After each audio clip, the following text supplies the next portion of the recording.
En ce temps-là, Jésus arriva à une ville de Samarie appelée Sychar, près du terrain que Jacob avait donné à son fils Joseph. Là se trouvait le puits de Jacob. Jésus, fatigué par la route, s'était donc assis près de la source. C'était la 6e heure, environ midi.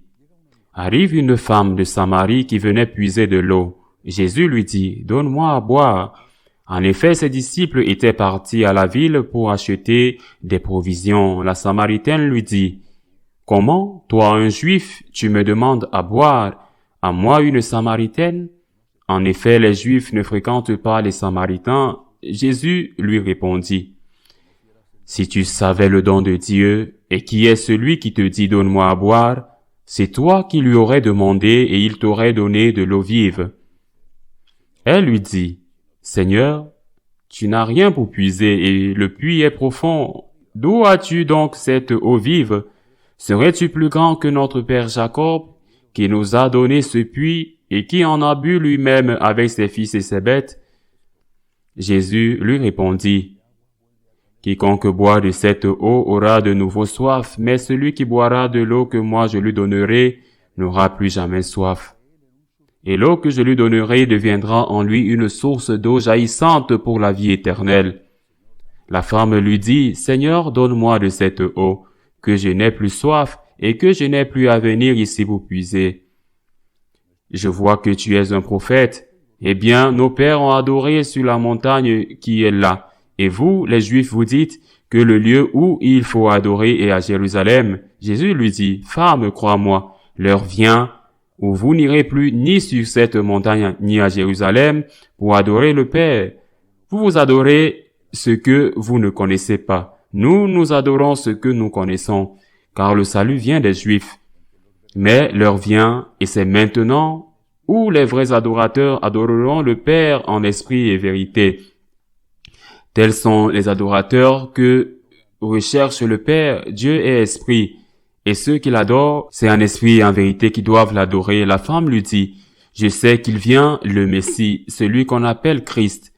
Quand il viendra, c'est lui qui nous fera connaître toutes choses. » Jésus lui dit, « Je le suis, moi qui te parle. » Beaucoup de Samaritains de cette ville crurent en Jésus. Lorsqu'ils arrivèrent auprès de lui, ils l'invitèrent à demeurer chez eux.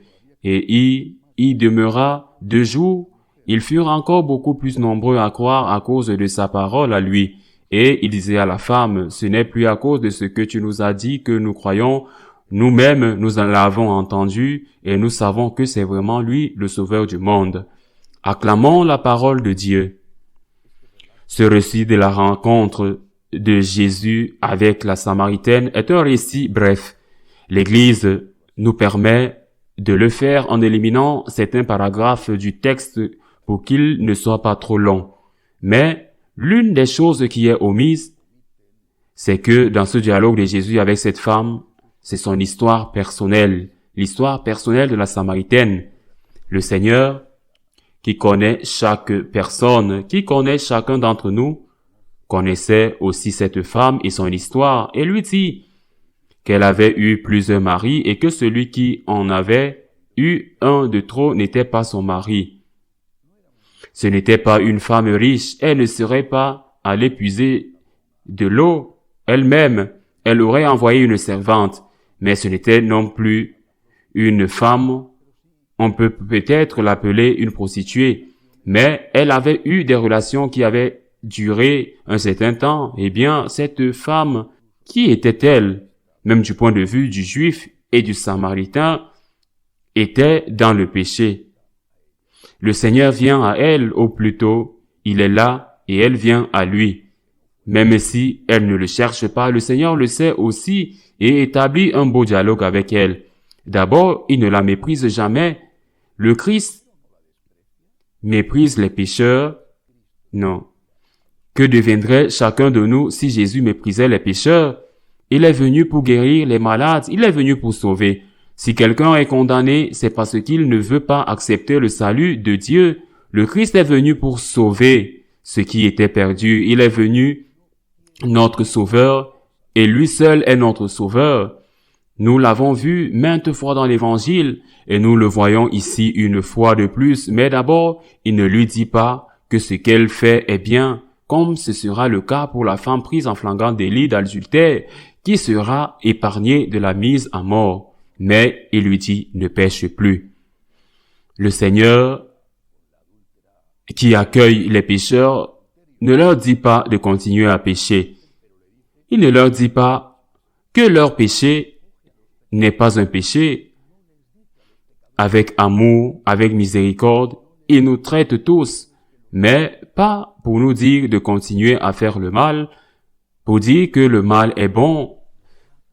Ce n'est pas pour guérir, c'est pour encourager les malades à rester malades et même à augmenter leur maladie. Or, ce qui est le plus important et le plus original dans cet évangile,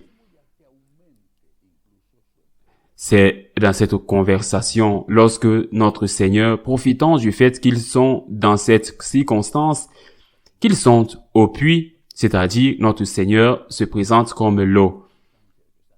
L'eau vive. L'eau vive. Qu'est-ce que cela veut dire? Qu'est-ce que cela veut dire aussi dans ce contexte dans lequel se déroule ce dialogue entre Jésus et la Samaritaine? Pourquoi cette femme avait-elle cherché tous ses maris? Peut-être pour l'argent. Il est possible qu'elle n'avait pas d'autres moyens de vivre, je ne sais pas. Il est possible aussi qu'elle cherchait le bonheur et que les relations échouaient les unes après les autres. Elle est, à bien des égards, une femme contemporaine ou un homme contemporain dans le sens où aujourd'hui, malheureusement, la multiplication des relations est très fréquente. Certaines se cristallisent, aboutissent officiellement, je ne dis pas par l'Église, mais devant le tribunal. D'autres ne vont même pas vivre ensemble et après un certain temps, parfois avec un enfant entre les deux, parfois même pas après un certain temps, ils vont vivre ensemble et après un certain temps, parfois avec un enfant entre les deux, parfois même pas entre un certain temps, ils se quittent. L'un part, chérie, je ne t'aime plus. Les deux se quittent d'un commun accord. Ils se quittent pacifiquement. Ils se quittent amèrement avec l'affrontement et violence. Ils se quittent. Cette relation, qui n'était pas un mariage parce qu'elle n'a même pas été officialisée civilement, se brise avec douleur, toujours avec douleur. Et elle se brise aussi si c'est un mariage. Et elle se brise aussi malheureusement. Si c'est un sacrement, c'est un mariage célébré par le Seigneur comme témoin, le prêtre, c'est-à-dire un mariage sacramentel. Mais que cherchons-nous? Le bonheur? Je le répète, je ne sais pas si cette femme cherchait le bonheur avec ses mariages successifs ou ses partenaires successifs. Elle cherchait l'argent. C'est possible, mais il est aussi possible que ce qu'elle cherchait, c'est le bonheur, comme tant d'autres aujourd'hui. Le garçon rencontre la fille rencontre le garçon. Ils vont vivre ensemble parfois très rapidement, avec très peu d'enthousiasme. Et aussi, peu de temps après, l'enthousiasme est parti. C'est fini. Et après, peu de temps, si ce n'est pas arrivé simultanément, une autre paire et une autre, et une autre, et une autre. Le nombre de relations. Je ne me réfère plus à la relation sporadique d'une nuit dans une discothèque. Je parle du nombre de relations, même si elles ne vivent pas ensemble, mais des relations avec une certaine stabilité qu'une jeune personne peut avoir. Aujourd'hui est énorme et ils rompent toujours ou presque toujours avec une grande douleur. Ils cherchent le bonheur et croient qu'ils trouveront le bonheur dans cette personne qui a peut-être un certain attrait physique et qu'après un certain temps, sans la nécessité que l'attrait physique disparaisse. Parce que parfois le temps est très court. Au bout d'un moment, c'est fini. Ce sentiment puissant a disparu et laisse souvent la place à un autre sentiment très puissant dans la direction opposée, non par attirance, mais de rejet. Ils cherchent le bonheur et trouvent la déception, la tromperie, l'amertume, la souffrance. Que dit Jésus à cette femme? Que dit Jésus à nous tous? Bien sûr, aussi à ces couples qui cherchent dans une autre personne ce que cette personne ne peut pas leur donner. Parce que le bonheur ne peut être donné à la personne que par Dieu, et c'est ce que Jésus dit à la Samaritaine. C'est ce qu'il nous dit. Je suis l'eau vive. Il est très intéressant de noter que Jésus n'utilise jamais le mot bonheur. Jamais il utilise des synonymes qui peuvent être assimilés au bonheur. Il n'utilise jamais le mot bonheur. Par exemple, lorsque notre Seigneur ressuscité apparaît, il ne dit jamais « Je vous donne le bonheur, je vous donne mon bonheur ». Il ne dit jamais cela. Et après avoir dit cela, jamais il ne dit « Je vous donne ma paix, je vous donne ma paix ».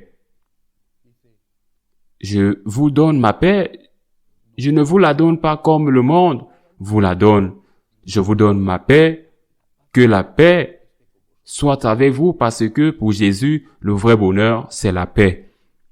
La paix intérieure, la paix de la conscience, la paix qu'a celui qui a fait le bien, qui a pardonné, qui a aidé ou qui a demandé le pardon. La paix qu'a celui qui s'est réconcilié avec Dieu et avec son prochain. La paix de celui qui sait que la vie éternelle l'attend, que la mort n'est pas la fin, mais simplement un adieu. Quel est le franchissement d'une porte qui s'ouvre sur l'inconnu? Mais que nous savons que là, dans ce temps inconnu, il y a quelqu'un qui est connu, qui est Jésus-Christ lui-même. La paix est cette eau vive qui étanche notre soif, c'est l'eau vive qui étanche notre besoin de paix. Cherchez la paix intérieure, la paix de la conscience, la paix que vous donne le fait d'être avec Dieu, la paix qui vous donne aussi de vous réconcilier avec ceux qui vivent avec vous. Cherchez la paix, et seul le Christ est l'eau vive. Ne vous laissez pas abuser. Les autres vous donnent des potions, des concoctions qui ont leur goût. Il a son goût, le péché a son goût, et son goût est bon parfois. Mais après, parfois, très vite après, il laisse votre estomac détruit. Vous l'avez goûté, vous l'avez apprécié, et après peu de temps, il a eu ses effets néfastes, et tout ce que vous avez eu, vous le perdez. Le Christ est l'eau vive. Lui seul peut nous rendre vraiment heureux. Lui seul, pas une autre personne. Même si on l'aime beaucoup, même si on est amoureux, personne ne peut vous rendre heureux. Seul le Christ peut vous rendre heureux. L'autre peut et doit contribuer à votre bonheur, mais seul le Christ est l'eau vive. Seul le Christ est l'eau vive. Nous devons faire nôtre la phrase de la Samaritaine. Seigneur, donne-moi cette eau vive pour que je n'ai pas à venir puiser de l'eau à ce puits. C'est-à-dire, pour que je n'ai pas à chercher 7 maris, pour voir si je peux trouver le bonheur que je cherche avec l'un d'eux. Seigneur, remplis mon cœur de paix. Remplis mon cœur de ce sentiment qui est incomparable à tout le reste et que toi seul peux me donner. J'ai besoin, Seigneur, de l'eau vive, et toi seul peux me la donner parce que tu es, Seigneur, cette eau vive. Ainsi soit-il.